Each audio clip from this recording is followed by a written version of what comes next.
very funny, Mr. Jimmy Souza, everybody! Thank you very much. Hey, don't think I don't know what's going on here. Let's get the old man out of the way so these funny guys can come up, these young kids. Listen, I just found out, ladies and gentlemen, that I'm old enough to be the father of every one of the other comics coming up here tonight.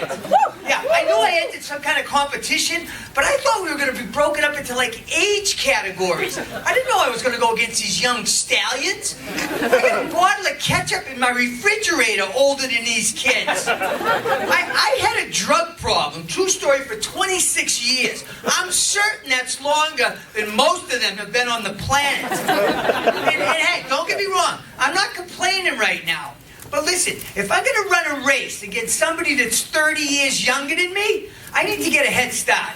So here's what I'm thinking, judges. I'm thinking maybe our score should start with our age. So I got 55 points before I even come up to the stage. And the reason I'm saying, I don't want to be unfair, but for an old man to get on this stage, I have to prepare differently to get in front of these people, these beautiful people, by the way. I have to prepare differently. And I'm not talking about the writing and the talking. I'm talking about the quaffing, okay?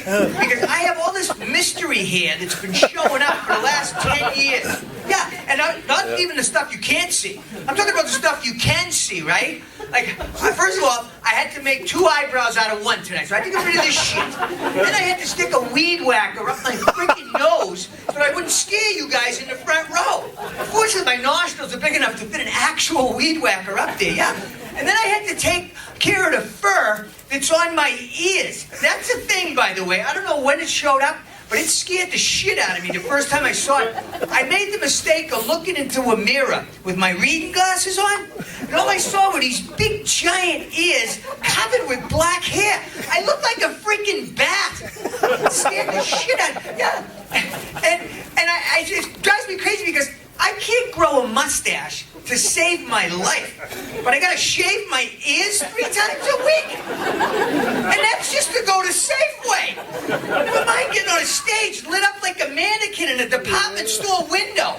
It's just bullshit. Don't even get me started on my bodily functions. I'll tell you, when Ian told me I had to be up here for 8 to 10 minutes, my first thing was, how am I going to go that long without having to pee? And I'm not saying old men pee every 10 minutes. It just feels like we have to. Which is even worse. That's why I stopped going to public urinals. I'll tell you what, there's nothing worse than standing at a public urinal next to a guy and nothing's hitting the porcelain, okay? It's embarrassing. Because trust me, ladies, this one's for you.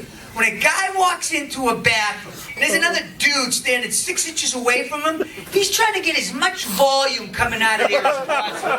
Yeah. He's pushing harder than you did when you gave birth to twins. That bastard wants it to sound just like a fire hose. But when you're an old man, the only thing the guy next to me hears is, yeah, I'm just trying to force something out, right? All I can do is pray for a good fart so that it releases some air into my digestive system, and then maybe something will leak out. Now, I don't mean to get gross or give you TMI tonight, but these are the finals, okay? I'm pulling out all the stops. Yeah.